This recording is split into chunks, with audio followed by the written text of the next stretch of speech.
ఈ car racing విషయంలో రకరకాల లీకులు ఇస్తూ మా నాయకులు కేటీఆర్ గారిని అప్రతిష్ట పాలు చేయాలని బీఆర్ఎస్ పార్టీని ఇబ్బంది పెట్టాలని ప్రయత్నం చేస్తున్నారు. మేము ఇతర ఏమడుగుతున్నాం సార్, మేము ఎలాంటి తప్పు చేయలేదు, చట్ట ప్రకారంగా పద్ధతి ప్రకారంగానే ఈ రాష్ట్ర ప్రతిష్ట పెంచడానికి ఈ రాష్ట్ర ఆదాయం పెంచడానికి కేటీఆర్ గారు అన్నీ ఆలోచించి నిర్ణయం తీసుకున్నామని మేము చెప్తున్నాం. సభలో ఒక మంచి చర్చ చేద్దాం. నేనేమంటున్నా అంటే ఒకవేళ మేము తప్పు చేసినామంటున్నారు కదా, ఏం తప్పు చేసినామో ఈ సభలో చర్చ చేయడం ద్వారా ఈ రాష్ట్ర ప్రజలకు చెప్పండి. మేము తప్పు చేయలేదు, మేము ఈ రాష్ట్రం కోసం చేసినామని మా నాయకుడు కేటీఆర్ గారు కానీ బీఆర్ఎస్ పార్టీ తరఫున మేము కూడా విషయాలు ప్రజల ముందు పెడదామని అంటున్నాం. మేము ప్రభుత్వాన్ని కోరేది మాకు స్పష్టమైన హామీ ఇస్తే మేము సహకరిస్తాం. ఇవాళ ఈ బిల్ తర్వాత చర్చ పెట్టారా, ఈ బిల్లు ముందు చర్చ పెట్టారా? ప్రభుత్వం తరఫున రెవెన్యూ మినిస్టర్ గారు ఉన్నారు, వారు లేచి సార్ ఒక్క మంత్రి కూడా సభలో లేడు సార్. మీరు చూడండి, శాసనసభ అంటే ఎంత గౌరవం ఉందో ఒక్క మంత్రి కూడా సభలో లేడు sir. I don't want to going to that. మేము అనేది ఒక్కటే, ఈ కార్ రేసింగ్ విషయంలో ఈ అసెంబ్లీ నడిచేటప్పుడు ఒక ఎమ్మెల్యే గారి మీద అక్రమ కేసు పెట్టిండ్రు.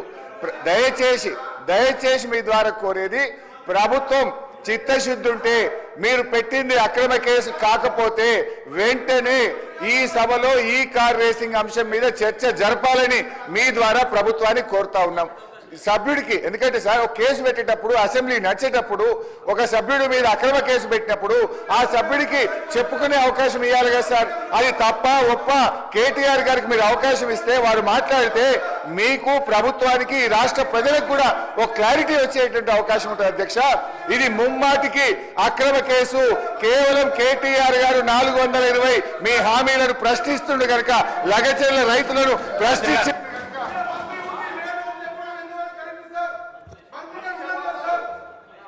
అధ్యక్ష, గౌరవనీయులు మాజీ మంత్రివర్యులు హరీష్ రావు గారు, మంత్రిని ఒకరిని ఉన్నాను అధ్యక్ష, ఎవరూ లేరని అనటం నేను ఇంకా మంత్రిలాగా హరీష్ రావు గారికి కనబడుతున్నట్టు లేదు. దురదృష్టకరం, బాధాకరం అధ్యక్ష. మీరు అనుమతిస్తే తమరు అనుమతిస్తే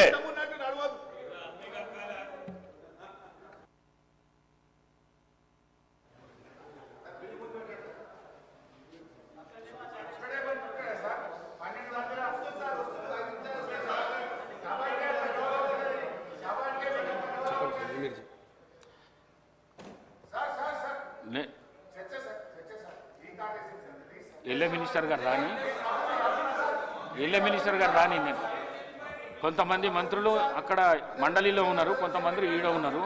ఎల్ఏ మినిస్టర్ గారిని పిలిపిస్తున్నా. నేను పిలిపించినాక మీ ప్రశ్నకు సమాధానం చెప్పిస్తాను. నేను పిలుస్తా. ముందు బిల్లు కానీ